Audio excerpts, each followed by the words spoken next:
Outside a farmer's market in Australia, a young girl stood with a sign and a basket.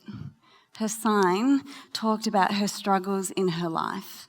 And her basket, she wasn't asking for money, but she was asking for kind and compassionate words.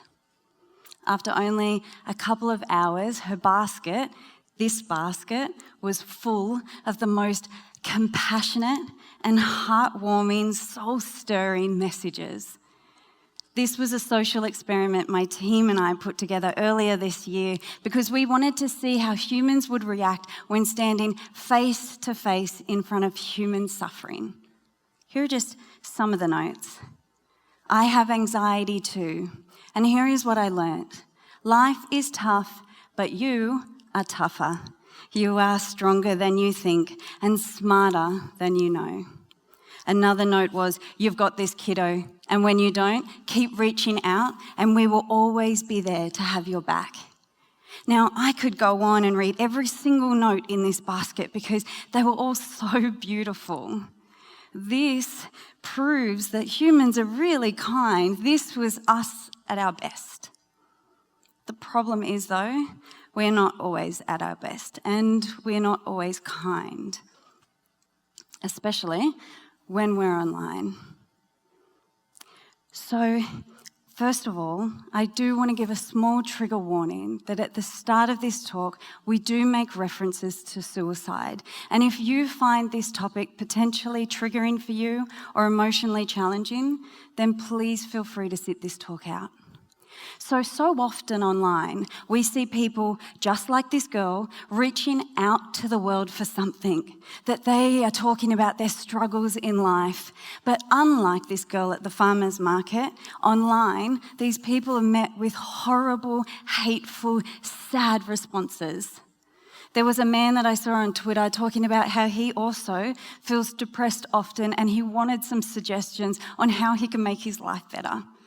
You would think that potentially you would get the same sort of responses.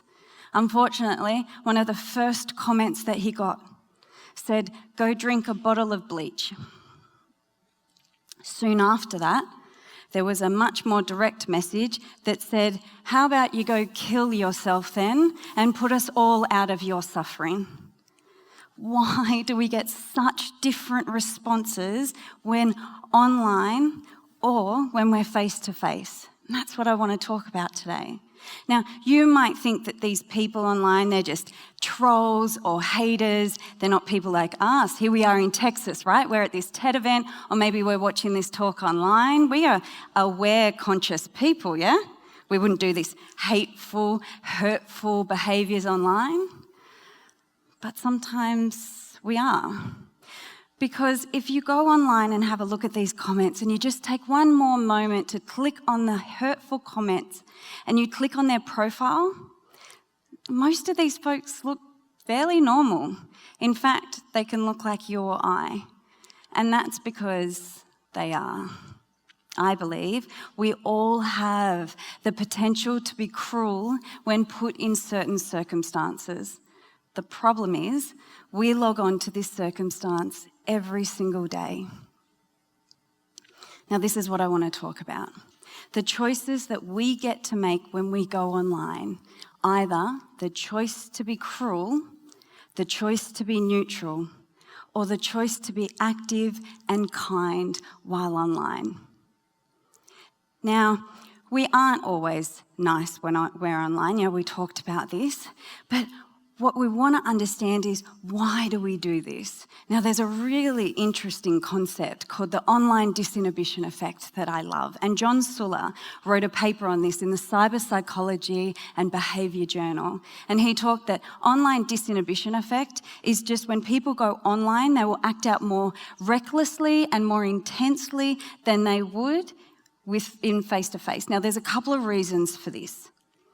So first of all, it's this reason online that we feel anonymous while we're on there. Yeah? So you don't know me, and often I don't know you. So it's a little bit like we're all at this party online, but we're all wearing masks, so no one knows who we are online. And so we kind of get this sense that we can just do whatever we want.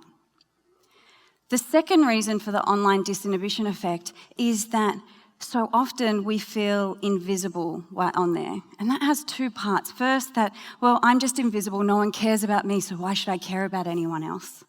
But the second part of that is that, again, we get this sense that like we can do whatever we want because no one knows it's me. It's a little bit like a bratty ghost that just walks around the house knocking over candlesticks. Now, the third one is quite interesting, and that is because access gives us a sense of authority. Now, because we're all together on this same room, or we're all together, right, on this social media post, we feel like that we have a right to say whatever we want or whatever we feel. Because when you can talk to anyone right there, from your grandma to the president or a stranger to a movie star, you think that you have the right to say whatever's going on here. Now, I'm not suggesting that we decrease our time on social media or that we should ban any of this, and we hear that advice so often, right? And I'm not going to give it because I'm not going to do it. So often we're like, that's it. I'm going to take a week digital detox. See you in a week's time, Facebook. But then by lunchtime, we are so much more starving for our swipes than our sandwiches. So it is not about decreasing our time online, but it's just simply about bettering who we are while we're on there. Now, if we look at this time, I've spent years researching our behaviours online, and this is my work as a digital communications expert, but also with the students that I teach at university, that how we've grown this tendency to be really cruel online. And it's broken my heart that we are using this technology that could so easily keep us together, but it's being used to pull us apart. So it could be all this online disinhibition effect, all these reasons we feel anonymous. Hey, we've got access to the president. Let me tell you everything that I think. All this stuff, right? We feel invisible. So it could be all that. Or it could be, and maybe, we are just a bunch of jerks. Just straight up jerks while online, yeah? Maybe. Because think about it. To be a jerk, you have to not care about the consequences of your actions or to think that you're actually causing any. Now, there's a book by Danny Wallace, and he has studied our rising rudeness in society, and it's called F You Very Much, Understanding the Culture of Rudeness. And he has said that we are ruder than ever before, and it's becoming a runaway train. So this also isn't helped by the fact that there's no immediate consequences when we're interacting with people online. So we don't have that ebb and flow that you do when we're face to face. If you say something hurtful to someone when you're standing right in front of them, you have to deal with the consequences of what you said.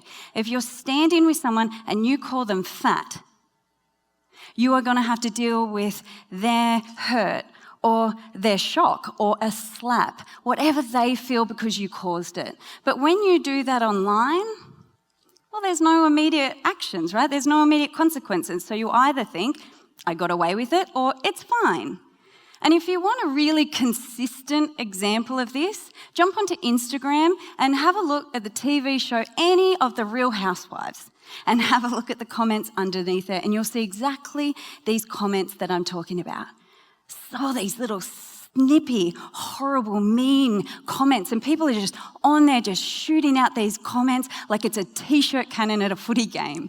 Comments that are like, you're too fat or you're too skinny. This is the same person. You've ruined your face with too much plastic surgery. No wonder your husband left you. Just bam, bam, bam, bam, bam. So I'm not talking about all this big stuff too, not just the depressive moments that people are going through. But what I'm talking about here today is the apparently insignificant comments. They're slightly hedonistic and, well, seemingly victimless. That's what we think. That's what makes us jerks.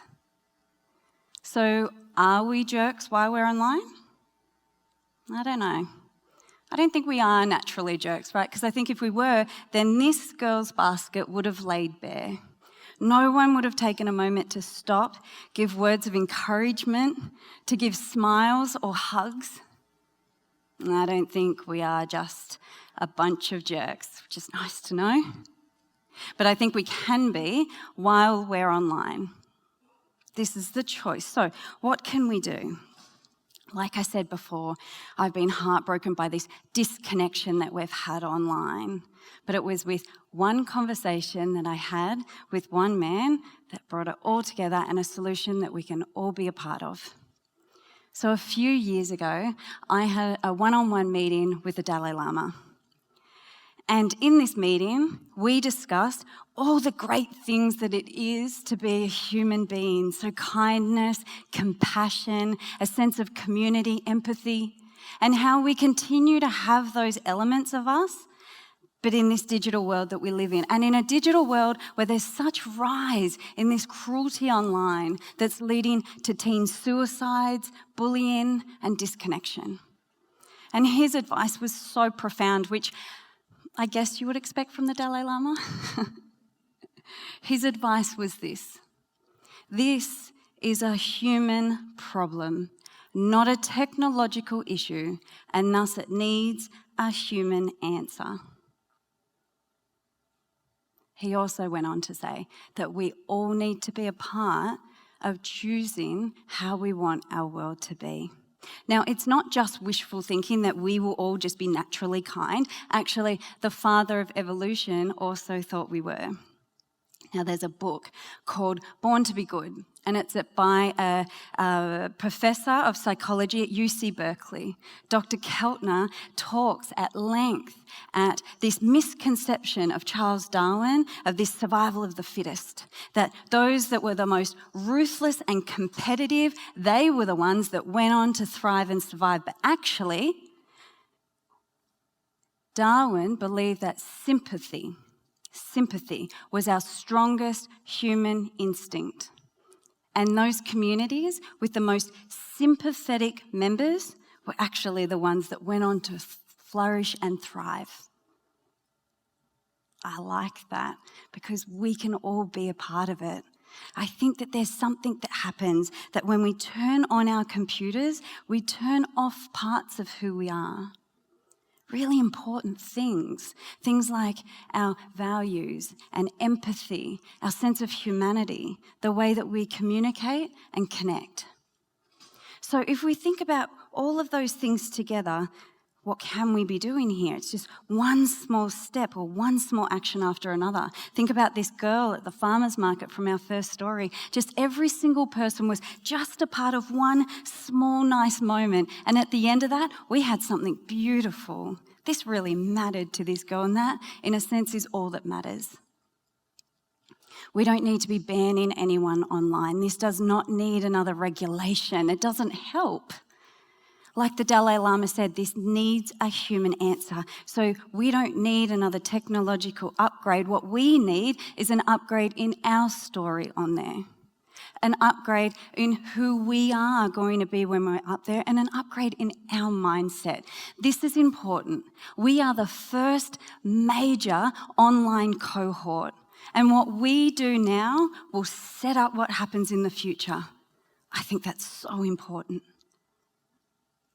Now, the final lesson I want to leave you with is from a brilliant philosopher, and potentially, I think he may have been one of the greatest philosophers of the last century. And this final lesson comes from his brilliant work, which you may have heard of, called The Emperor Strikes Back. Now, Yoda and Luke are standing deep in a forest, and they are standing outside what's called the Dark Side Cave.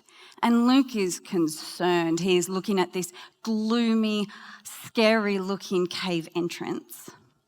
And maybe that's how some of us look in at social media sometimes, right? So we look in there, and Luke, concerned, looks at Yoda and says, "What's in there?"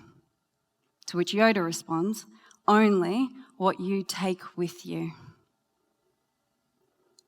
So this is the thought I want to leave you with. We all need to make the conscious choice of what we each take in with us. Don't take in with you a tired, long, frustrated day. Only take in a sense of compassion and community. That's what you get to create if you go in with a conscious choice of online kindness. Now, if you do that, it is for you. But because that behaviour online is so contagious, it is, in fact, for us all. Now, if we each do that, we will all end up with our own full basket. Thank you.